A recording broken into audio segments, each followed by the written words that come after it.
Rapunzel, by Brothers Grimm. There was once a man and his wife who had long wished in vain for a child, when at last they had reason to hope that heaven would grant their wish. There was a little window at the back of their house, which overlooked a beautiful garden full of lovely flowers and shrubs. It was, however, surrounded by a high wall, and nobody dared to enter it, because it belonged to a powerful witch who was feared by everybody.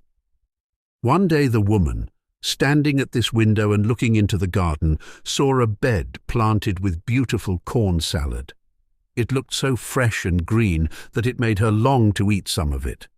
This longing increased every day, and as she knew it could never be satisfied, she began to look pale and miserable and to pine away. Then her husband was alarmed and said, "What ails you, my dear wife?" "Alas," she answered, "if I cannot get any of the corn salad from the garden behind our house to eat, I shall die." Her husband, who loved her, thought, "Before you let your wife die, you must fetch her some of that corn salad, cost what it may." So in the twilight he climbed over the wall into the witch's garden, hastily picked a handful of corn salad, and took it back to his wife. She immediately dressed it and ate it up very eagerly. It was so very, very nice that the next day her longing for it increased threefold. She could have no peace unless her husband fetched her some more. So in the twilight he set out again, but when he got over the wall, he was terrified to see the witch before him.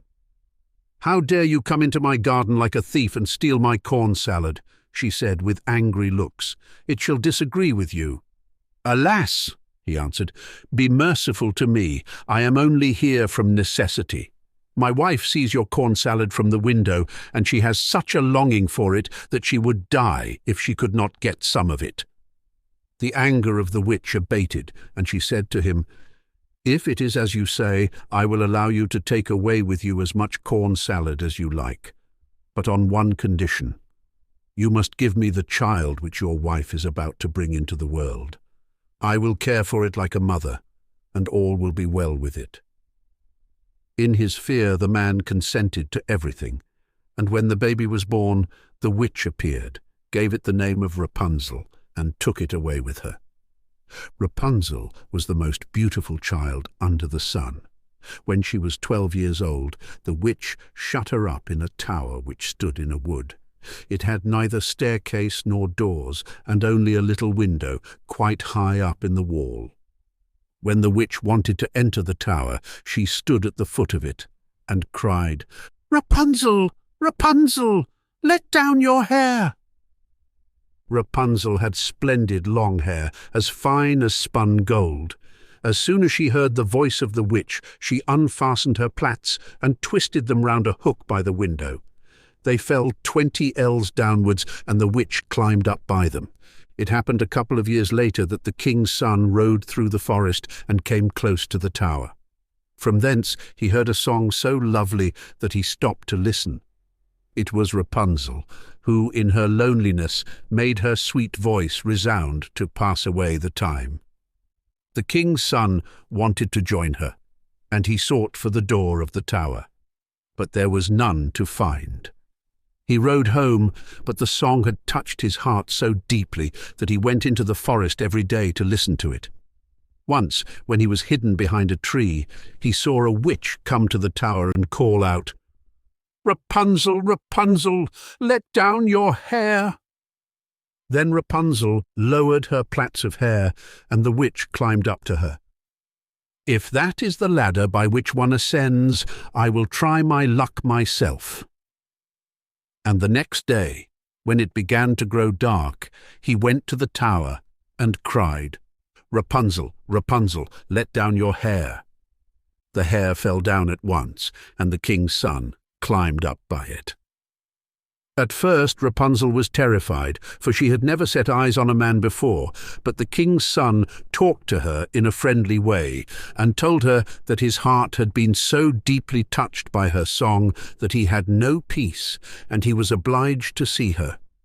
Then Rapunzel lost her fear, and when he asked if she would have him for her husband, and she saw that he was young and handsome, she thought, He will love me better than old Mother Gothel." So she said, "Yes," and laid her hand in his. She said, "I will gladly go with you, but I do not know how I am to get down from this tower. When you come, will you bring a skein of silk with you every time? I will twist it into a ladder, and when it is long enough, I will descend by it, and you can take me away with you on your horse." She arranged with him that he should come and see her every evening, for the old witch came in the daytime. The witch discovered nothing, till suddenly Rapunzel said to her, "Tell me, Mother Gothel, how can it be that you are so much heavier to draw up than the young prince who will be here in a moment?" "Oh, you wicked child, what do you say? I thought I had separated you from all the world, and yet you have deceived me." In her rage, she seized Rapunzel's beautiful hair, twisted it twice round her left hand, snatched up a pair of shears, and cut off the plaits, which fell to the ground. She was so merciless that she took poor Rapunzel away into a wilderness, where she forced her to live in the greatest grief and misery. In the evening of the day on which she had banished Rapunzel, the witch fastened the plaits which she had cut off to the hook by the window, and when the prince came and called, "Rapunzel, Rapunzel, let down your hair," she lowered the hair. The prince climbed up, but there he found not his beloved Rapunzel, but the witch, who looked at him with anger and wicked eyes. "Ah," she cried mockingly, "you have come to fetch your lady love, but the pretty bird is no longer in her nest, and she can sing no more, for the cat has seized her, and it will scratch your own eyes out too. Rapunzel is lost to you. You will never see her again." The prince was beside himself with grief, and in his despair he sprang out of the window. He was not killed, but his eyes were scratched out by the thorns among which he fell. He wandered about blind in the wood, and had nothing but roots and berries to eat. He did nothing but weep and lament over the loss of his beloved wife Rapunzel. In this way he wandered about for some years, till at last he reached the wilderness where Rapunzel had been living in great poverty with the twins who had been born to her, a boy and a girl. He heard a voice which seemed very familiar to him, and he went towards it. Rapunzel knew him at once, and fell weeping upon his neck. 2 of her tears fell upon his eyes, and they immediately grew quite clear, and he could see as well as ever. He took her to his kingdom, where he was received with joy, and they lived long and happily together.